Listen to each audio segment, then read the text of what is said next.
Ottawa Veg Fest is happening this weekend. So exciting. And this year, as a matter of fact, it happens to be its 8th year, which is incredible. With us right now, we have the co-founder of Ottawa Veg Fest, Pamela Tourigny. And welcome.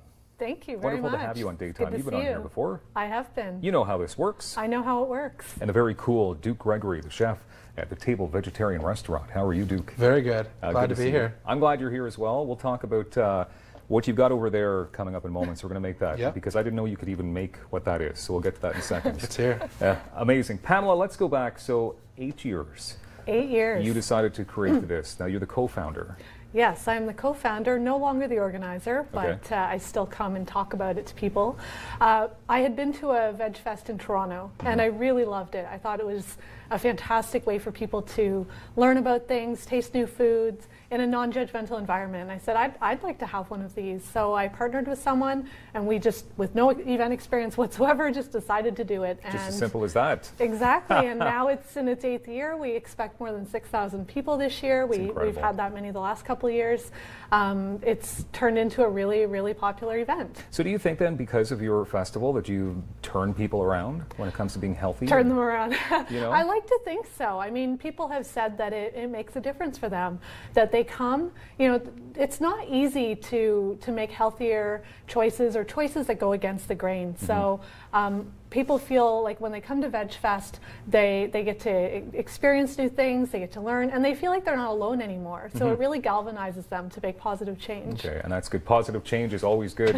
It is. Okay, so Duke, what do you have over here now? I'm reading here that you have a vegan salami. This is a vegan salami. We make it at the Table Restaurant down the street on Wellington there. You're close. And it's based off the traditional Middle Eastern dish satay. You can have that in sandwiches. We use it for we use it on our pizza, and we also use it on sandwiches. I can just show you all the ingredients and how to make it. Yes, please do. Curious. All right, so here we are using tempeh. Use about a half a cup.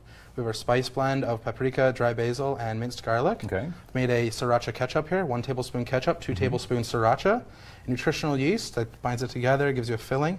2.5 cups of gluten-free flour. That makes it gluten-free. Oh, that's good. And our wet mix is 1 cup hot water and half a cup soy. Okay. Soy sauce. All right. So and then we mix all that together. Yeah, because we're not going to mix that together here, bore you right? with that. I have it in a piping bag here. You want to cut a large hole. Yeah. And you're going to pipe that onto some food-safe plastic wrap. Okay. Now the hole isn't quite large enough, so it's going to be a little smaller than usual. And you fold it over, and you wrap it really tightly. You take both your ends. You want to spin it. It's going to compress it, make it firm when it cooks. Okay.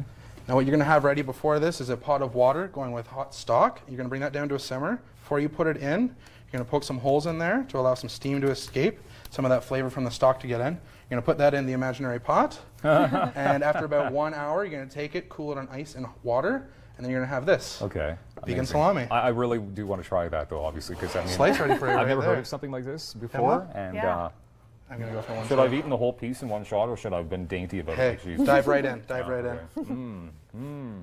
That is actually really good, and it tastes like salami. Thank you. Is it rude that I'm talking with my mouth full?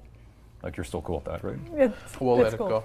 Let it go for TV purposes. But that is really amazing. How important is it, obviously, Duke, for you and the table to be a part of this event happening? It's very important. One of the top sponsors there, and we love the event. It really gives a lot of people the opportunity to come to the side of veganism. It's really good. Okay, I know my mouth is full here, so I'm having trouble concentrating.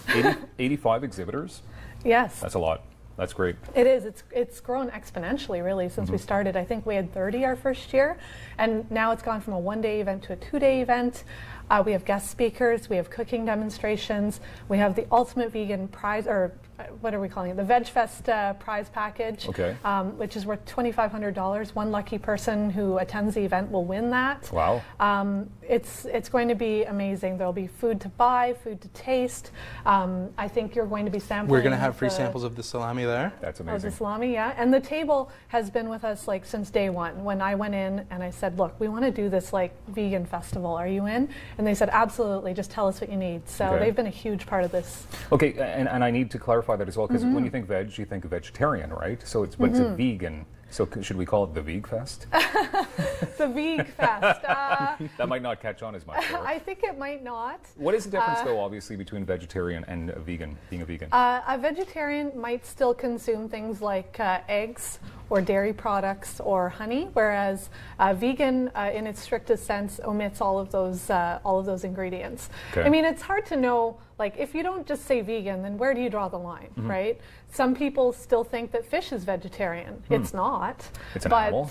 Exactly. You know that. It's an animal. Not just a like, pretty that makes face. sense. Oh, well, come on. You can be on the show anytime. Okay. Yeah, of course. But that is a good it's good to differentiate that it's a vegan festival. It is. You know? It is, but we think that gives people an opportunity to really learn about how to eat in a way that's less dependent on animal agriculture and in a way that is healthier overall. Because if you look at lists of things not to eat, you never find vegetables on that list. Never. Exactly. I love that. I've never even thought of that. That's wonderful. I know you love your veggies. I do love my veggies. Can't you tell? I mean, I'm just stock full of them right now. Duke, how many dishes do you have on the menu at your restaurant? At the table, we have rotating between hot and cold dishes, about 30 at a time. We also have many desserts, a lot of take-home items, lots of healthy drinks there, and we rotate our menu about every month and a half. Wonderful. What's the exact location? Because I know it's just exact location is 1230 Wellington at Holland and Wellington, right across from the GCTC Theatre. Of course. Wonderful. And you were talking about workshops as well. So who do we have coming out to speak at this event? Oh my, we have speakers that are coming from, we have one coming from Colorado. Her name's JL Fields. We have some local speakers. We have Samantha Shorkey, who's a vegan bodybuilder. She's going to be talking. I'm going to be talking. We have the father of Esther the Wonder Pig. She is an internet sensation. Wonderful. So he'll be coming to share the story of how they adopted this pig who they thought was going to be a little tiny pig, but who grew into a full-size pig, and now they have a farm sanctuary. Then there's going to be cooking demos. So my friend Amy Longard is giving one. She's a chef. Jackie from Strawberry Blonde Bakery, Omer from Chickpeas, which is a new vegan restaurant here in Ottawa. Just about everybody's going to be speaking. Yeah, I've left out some names, and I feel badly for that. But well, you're also leaving out the price. The price. Well, the price is basically whatever you're able to contribute. And I think that's beautiful. It's by donation, and all donations will be essentially donated. So it helps community organizations. That's wonderful. Thank you very much. Happening this weekend, Saturday, Sunday, 10 till 4 at the RE Center. That's right. The Veg Fest. Looking forward to that. Duke from the Table Vegetarian. Yeah, I'll be down there too. Restaurant. Thank you very much. And of course, Pamela, thank you for being here and for co-founding this amazing festival this weekend. Thank you. We've got more Daytime Ottawa coming up. Please don't go anywhere.